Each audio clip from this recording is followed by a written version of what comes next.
So in this question, when an increase in the concentration of the reaction of the reactants of the reaction leads to change in which of the following?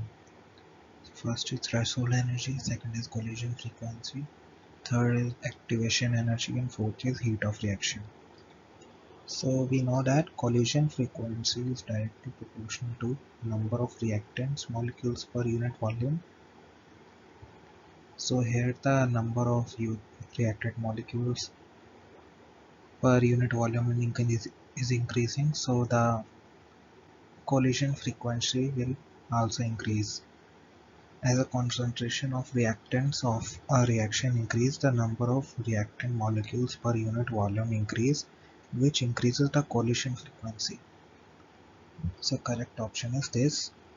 We will see the answer. So yeah, the correct option is second. This states that collision frequency increases as the number of molecules per unit volume increases. We'll add increases here.